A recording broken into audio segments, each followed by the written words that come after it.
السلام علیکم K21 news کے ساتھ میں ہوں سید مہدی عباس۔ ہیڈ لائنز آپ جان چکے، بلیٹن کا باقاعدہ آغاز کرتے ہوئے آپ کو بتائیں کہ پیپلز پارٹی نے بھی مخصوص نشستوں کا فیصلہ چیلنج کر دیا۔ پیپلز پارٹی نے 12 جولائی کی مخصوص نشستوں کے فیصلے کے خلاف نظر ثانی دائر کر دی ہے۔ اپڈیٹ کریں اپنے ناظرین کو اہم خبر کے حوالے سے کہ پیپلز پارٹی نے بھی مخصوص نشستوں کا فیصلہ چیلنج کر دیا۔ پیپلز پارٹی نے 12 جولائی کے مخصوص نشستوں کے فیصلے کے خلاف نظر ثانی دائر کر دی ہے۔ مزید جانتے ہیں نمائندہ K21 نیوز ضمیر حسین ضمیر سے۔ جی ضمیر، اپڈیٹ کیجئے گا اس نظر ثانی درخواست کے حوالے سے۔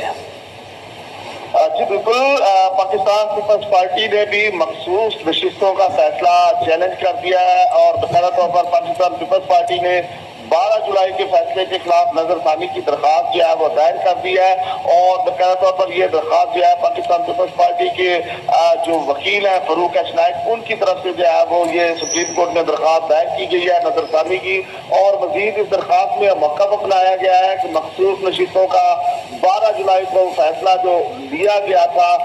جو سپریم کورٹ آف پاکستان نے فیصلہ دیا ہے، اس کو واپس لینے کی جو ہے وہ استدعا کی گئی ہے، اور اس کے ساتھ ہی ساتھ درخواست میں موقف اپنایا گیا ہے کہ پاکستان تحریک انصاف کو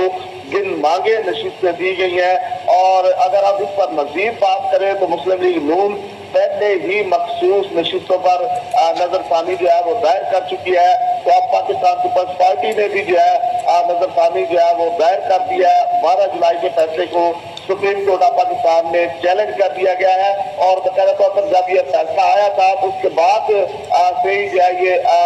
بتایا گیا تھا کہ سیاسی جماعتیں جو ہیں اور خاص کر پاکستان پیپلز پارٹی اور مسلم لیگ نون جو ہے وہ اس حوالے سے نظر ثانی کی درخواستیں جو ہے وہ دائر کر سکتی ہیں۔ اس کے بعد قانونی ماہرین کی جو ہے وہ مشاورت کے بعد پہلے پاکستان مسلم لیگ نواز کی طرف سے جو ہے وہ درخواست دائر کی گئی، اور آج پاکستان پیپلز پارٹی کی طرف سے جو ہے یہ درخواست دائر کر دی گئی ہے، اور پیپلز پارٹی نے مخصوص نشستوں کا فیصلہ جو ہے وہ چیلنج کر دیا ہے۔ جی بہت شکریہ نمائندہ K21 نیوز ضمیر حسین ضمیر، آپ ہمیں اپڈیٹ کر رہے تھے۔